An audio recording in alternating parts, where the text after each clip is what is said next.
একমাত্র মেয়েকে শ্বশুরবাড়ি থেকে ফিরিয়ে নিতে এসেছে নীলিমা ও পরেশ। মাত্র 1 বছর বিয়ে হয়েছিল শ্রীময়ীর। ওই রকম একটা ছেলের সাথে থাকা যায় নাকি? নীলিমা তো এখন শ্রীময়ীকেই দোষ দেয়, বলে যদি একটিবার আমাদের কথা শুনতিস তাহলে এমন দিনটা দেখতে হতো না। ভালোবেসেই বিয়ে করেছিল শ্রীময়ী। প্রবল আপত্তি জানিয়েছিল নীলিমা। পরেশ তো রাগ করে 3 দিন শ্রীময়ীর সাথে কথাই বলেনি। শেষ পর্যন্ত মেয়ের জেদের কাছে হার মানতে বাধ্য হয়েছিল দুজনেই। শ্রীময়ী জেদ ধরে বসেছিল। পরেশের মুখের উপর জানিয়ে দিয়ে বলেছিল, বিয়ে যদি করতেই হয় তাহলে সাগ্নিককেই করবে, অন্য কাউকে বিয়ে করা আমার পক্ষে সম্ভব নয় বাবা। নীলিমা অবশ্য বলেছিল, ভবিষ্যতে খারাপ কিছু হলে সে দায়ভার আমরা নেব না। কিন্তু উপায় কি? মুখে যতই বলুক নিজের মেয়ে তো। ওই রকম একটা পঙ্গু ছেলের সাথে সারা জীবন কাটানো যায় কি? কতই বা বয়স শ্রীময়ীর? মাত্র 24 বছর। মেয়ের ভালো থাকার কথা চিন্তা করেই নীলিমা ও পরেশ দুজনেই এসেছে আজ শ্রীময়ীকে বাড়ি ফিরিয়ে নিয়ে যেতে। শ্রীময়ীর সাথে 7 বছরের প্রেম ছিল সাগ্নিকের। মধ্যবিত্ত সাগ্নিক শ্রীময়ীর যোগ্য নয় বলেই দাবি করেছিল পরেশ। নীলিমা বলেছিল, ওই তো একটা প্রাইভেট ফার্মের চাকরি, কত টাকার বেতন পায়, তোকে ভালোভাবে রাখতে পারবে তো? চুপচাপ শান্ত স্বভাবের শ্রীময়ী বলেছিল, টাকাটাই বড় হলো মা, ভালোবাসার কোনো দাম নেই, টাকাটাই সব, ভালো থাকতে গেলে টাকা লাগে, ওই ছেলেটার আছে অত টাকা? টাকা না থেকে থাকুক, শুধু ও থাকলেই হবে। শ্রীময়ীর এমন কথায় মেজাজ হারিয়ে নীলিমা বলেছিল, অতিরিক্ত আদর দেওয়ার ফল কি যে মারাত্মক হতে পারে সেটাই দেখতে হচ্ছে আজ। শাসনটা অনেক আগেই করা দরকার ছিল তোকে। কে জানতো বিয়ের 1 বছরের মধ্যেই সাগ্নিক দুটো পায়েই শক্তি হারাবে। সবই কপাল। তা না হলে এইভাবে দুর্ঘটনা ঘটে? বাড়ি থেকে মাত্র 1.5 কিলোমিটার দূরেই ঘটল দুর্ঘটনা। বাইক অ্যাক্সিডেন্টে গুরুতর আঘাত লাগে কোমরে। তারপর থেকে এই অবস্থা, একেবারে প্যারালিসিস। ডাক্তারবাবু বলেই দিয়েছেন ফিজিওথেরাপি দীর্ঘদিন ধরে চালিয়ে যেতে হবে। সুস্থ যে হবে এমন গ্যারান্টি ডাক্তারও দিতে পারেনি। তবে চেষ্টা করে দেখতে দোষ কি? মধ্যবিত্ত পরিবারে সাগ্নিকে ছিল একমাত্র রোজগারে। সমর এমনিতেই অসুস্থ। সমর মানে সাগ্নিকের বাবা। ওই তো ছোট্ট একটা চায়ের দোকান চালায়, তাতেই বা আয় কতটুকু? সমরের সামান্য ওই আয়েই ছেলেকে পড়াশোনা করিয়েছে। যখনই বেশি টাকার দরকার হয়েছে ছেলের পড়াশোনার জন্য, সরমার একজোড়া সোনার বালা দুটো কতবার যে রতন কুণ্ডুর দোকানে বন্ধক দিতে হয়েছে সেটা একমাত্র শর্মাই জানে।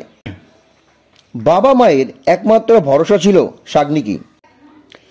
চায়ের দোকানে চা খেতে এসে অনেকেই সমরকে বলতো, আর কেন কষ্ট করছো, ছেলে তো রোজগার করছে। সমর হেসে বলতো, বাড়িতে বসে থেকেই বা কী করব, নড়ে চড়ে বেড়াই বলেই শরীরটাও ভালো থাকে। তবে সে তুলনায় শ্রীময়ীদের অবস্থা বেশ ভালো। পরেশ ও নীলিমা দুজনেই সরকারি চাকুরে। শ্রীময়ী কখনো অভাব বোঝেনি, অথচ ভাগ্যের কি পরিহাস। এই অবস্থায় পড়ে শ্রীময়ীকে এখন সকাল বিকাল টিউশন করতে হচ্ছে। কে জানতো এমন একটা দিন আসবে? মেয়ের এই অবস্থা দেখে নীলিমা শ্রীময়ীকে বুঝিয়েছে, বলেছে এইভাবে থাকতে থাকতে তুইও একদিন শেষ হয়ে যাবি। আমাদের কিসের অভাব আছে বলতো? ওই পঙ্গু ছেলেটা তোর জীবনটা নষ্ট করে দিল। তোর বাবা একটা ভালো ছেলে দেখে ভালো ঘরে বিয়ে দেবে তোর। যা জিনিসপত্র আছে সব নিয়ে ফিরে চল। সাগ্নিকের এমন অবস্থা দেখেও সামান্য সিম্পেথিটুকু দেখায়নি নীলিমা ও পরেশ, বরং বাড়িতে এসে শ্রীময়ীকে বলেছে ডিভোর্সের জন্য ফাইল করতে। পাশের ঘর থেকে সাগ্নিকের কানে আসছিল পরেশের কথাগুলো। পরেশ বলছিল, শোন মা, জীবনটা ছেলে খেলা নয়, তাই ডিসিশনটা খুব তাড়াতাড়ি নিতে হবে তোকে। আমার কাছেরই বন্ধু একজন বড় অ্যাডভোকেট, তুই ওর সাথে কথা বল, ওই একমাত্র তোকে গাইড করতে পারবে। এমন কথা শুনে সাগ্নিকের চোখে জল ভেসে যাচ্ছিল। ভালোবাসার মানুষকে আলাদা করে দেওয়ার জন্য কি নিপুণ চেষ্টা। পরেশের এমন কথায় কোনো প্রতিবাদ করেনি শ্রীময়ীও। সাগ্নিক ভাবতে থাকে, মানুষ কত পরিবর্তন হতে পারে। সত্যিকারের ভালোবাসলে সে নাকি ছেড়ে যায় না, অথচ শ্রীময়ী এমন দুর্দিনে শ্রীময়ী যে ছেড়ে চলে যাবে সে বিষয়ে নিশ্চিন্ত হয়ে যায় সাগ্নিকও। শ্রীময়ীও বদলে গেল। বাবার কথা শুনে শ্রীময়ী পরপর দুদিন গিয়েছিল অ্যাডভোকেটের বাড়ি। সেদিন শ্রীময়ীকে বাড়ি ফিরে বের হতে দেখে শর্মা জিজ্ঞাসা করেছিল, কোথাও যাবে নাকি বৌমা? একটা ভালো উকিলের খোঁজ পেয়েছি, আমি ওনার কাছেই যাব। কেন? শ্রীময়ী আর কোনো উত্তর দেয়নি। উকিলের কাছে কেন যাবে সে কথা জানার জন্য আর প্রয়োজন আছে কি? সাগ্নিক মাকে ডেকে বলল, শ্রীময়ী যা করছে করতে দাও, বাধা দিও না। জীবনে ভালো থাকার ডিসিশন নিজেকেই নিতে হবে। শ্রীময়ী, তুমি যেখানে যাচ্ছ যাও, তোমার ভালো থাকাতেই আমার ভালো থাকা। কোনো কথা না বলেই সেদিন বেরিয়ে গিয়েছিল শ্রীময়ী। কাউকে জোর করে ধরে রাখা যায় না। সাগ্নিকের কী বা যোগ্যতা আছে যে আটকে রাখবে শ্রীময়ীকে? নিজের স্বার্থের কাছে ভালোবাসাও হেরে যায়। যাই হোক, সকাল থেকেই তোড়জোড় চলছিল। বিয়েতে দেওয়া জিনিসপত্র সব কিছু গোছানো হয়ে গেছে। দামি খাট, আলমারি, ঘর ভর্তি কত জিনিস।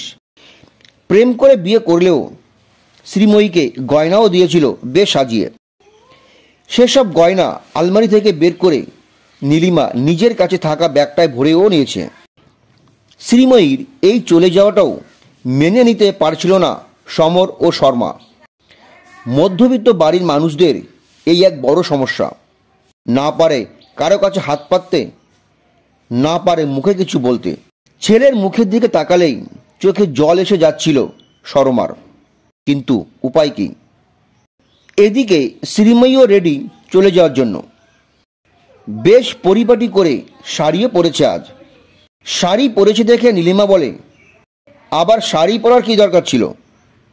অত চুড়িদার কুর্তি তোর, একটা পরে নিতে পারতিস। নিজের বাড়িতে যাবি, তা আবার শাড়ি পরতে হবে? আসলে তোর দোষ নয়, দোষ এরকম একটা গেয় পরিবেশের। শাড়ি পরতে পরতে তুই আরও গেয় হয়ে গিয়েছিস।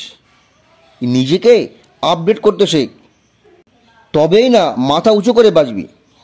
নীলিমার এমন কথা শুনে শ্রীময়ী বলে, ঠিক বলেছ মা, নিজেকে আপডেট করতেই হবে। অনেক আগেই এই আপডেট করা দরকার ছিল, বড্ড দেরি হয়ে গেল। নীলিমা হেসে বলে, যাক, এতদিন পরে তুই সত্যিটা বুঝতে পেরেছিস তাহলে। মা বাবা কখনো খারাপ চায় কোথাও শুনেছিস? শ্রীময়ী হেসে বলে, না, মা বাবা কখনোই খারাপ চায় না। কতদিন পর তোর মুখে হাসি দেখলাম, বুঝতে পারছিস আজ কত ভালো লাগছে আমাদের। আমারও ভালো লাগছে মা। তা সব কিছু গুছিয়ে নিয়েছে তো? সোনার গয়নাগুলো একটু দেখে নিও। কম টাকার জিনিস তো ওগুলো না, তাই না? আরে সব নেওয়া হয়ে গেছে। সোনার জিনিসগুলো দেখে আবার নেব না? পাশের ঘরে বিছানায় শুয়ে সমস্ত কথোপকথন শুনে যাচ্ছিল শাগনিক। বুকটা ফেটে যাচ্ছিল। ভালোবাসার মানুষ ঘর ছেড়ে চলে যাচ্ছে। শাগনিকের চোখের কোণে জল। সরমা শাড়ির আঁচলটা টেনে নিয়ে চোখ দুটো মুছিয়ে দিয়ে ছেলেকে বলল, সব কিছুই কপাল বাবা, মেনে নিতে হবে। এদিকে নীলিমা তাড়া দিয়ে বলে, আর দেরি করে লাভ নেই, চল এবার, বাইরে আমাদের গাড়ি দাঁড়িয়ে আছে, গিয়ে বস। শ্রীময়ী জবাব দেয়, গাড়িতে নয় মা, আমি অটোতে যাব। শ্রীময়ীর এমন কথায় অবাক হয় নীলিমা। অটোতে? অটোতে কোথায় যাবি? আমি তো তোমাদের সাথে যাব না মা। যাবি না মানে? এই যে শাড়ি পরে রেডি হয়েছিস। শ্রীময়ী এবার হাসে। হাসতে হাসতেই বলে, ভাবলে কি করে আমি তোমাদের সাথে যাব? তোমাদের তো বলাই হয়নি। আজ আমার একটা ইন্টারভিউ আছে, আশা করি চাকরিটা হয়েও যাবে। আমি চাকরি না করলে শাগনিককে কে দেখবে বলো তো মা? তাছাড়া এই বয়সে এসে ওই দুটো বয়স্ক মানুষ ওরাই বা কোথায় যাবে? আমার শ্বশুরমশাই ওষুধ খায় মাসে 2000 টাকা। 2 মাস ওষুধ খাওয়া বন্ধ আছে। যারা আমাকে এতটা ভালোবাসা দিয়ে ভরিয়ে রেখেছে তাদের জন্য আমাকে তো কিছু করতেই হবে। ঘরে বসে থাকলে চলবে? টিউশন করে আর কত টাকা আসে বলো তো? কি বলছিস তুই? এইসব জিনিসপত্র গুছিয়ে নেওয়া হয়ে গেল আর এখন বলছিস যাব না? তোর কি মাথা খারাপ হয়ে গেল? মাথা খারাপ কেন হবে? আমি ঠিকই করেছি। তোমাদের দেওয়া আভিজাত্যের অহংকারকে তোমাদের সাথে পাঠিয়ে দিতে পারছি, এটা তো কম আনন্দের কথা নয়। তুমি বলেছিলে নিজেকে আপডেট করতে, আমি সেই আপডেটটাই আজ করলাম। তোমাদের আভিজাত্য অহংকার সব জিনিস নিয়ে চলে যেতে পারলেও পারবে না আমাকে নিয়ে যেতে, কারণ আমার ভালোবাসার অহংকারটা এখানে পড়ে আছে, তাই ওকে ছেড়ে যাওয়া সম্ভব নয়। আজ এই দুর্ঘটনাটা শাগনিকের না হয়ে যদি আমারও তো হতে পারত, সেদিন কি করতে? আমার পাশে থাকতে তোমরা? আমি যতদূর তোমাদের চিনি তোমরা পাশে থাকতে না। জীবনে যে কটা দিন বাঁচব আমি শাগনিককে নিয়েই বাঁচতে চাই মা। ভালোবাসা মানে ছেড়ে যাওয়া নয়। তাছাড়া ভাবলে কি করে আমি তোমাদের কথায় রাজি হয়ে যাব?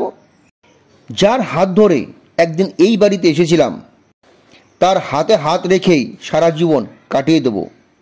ভালোবাসলে সবাই ছেড়ে যায় না। আমার মতো কেউ কেউ আছে যারা নিজের ভালোর জন্য এইভাবেই নিজেকে আপডেট করে। আর একটা কথা, আমি উকিলের কাছে গিয়েছিলাম শুধুমাত্র ভালো পরামর্শ নেওয়ার জন্য, বিচ্ছেদ ঘটানোর জন্য নয়। আমার চাকরিটা তো উনিই খুঁজে দিয়েছেন, সেটারই আজ ইন্টারভিউ আছে। কিছু কিছু মানুষ থাকে যারা জীবনকে জীবনের জুড়ে দিতেই চেষ্টা করে। প্লিজ মা, আমার এই ভালোবাসায় ভরা এই সুন্দর ঘরটা আর কখনো ভাঙতে এসো না। ফোন করে আর কোনোদিন বলবে না ছেড়ে ছুড়ে দিয়ে চলে আয়। তোমাদের মতো মায়েদের জন্য কত মেয়েরই সংসারটা হলো না। মেয়ের ডিভোর্স করিয়ে দিয়ে তোমরা নিজেরা কিন্তু স্বামীর সাথেই থাকো। কি অদ্ভুত তোমরা। সে যাই হোক, এবার আসতে পারো মা, অনেক দেরি হয়ে গেল আমার, আমাকে যে অটো ধরতে হবে।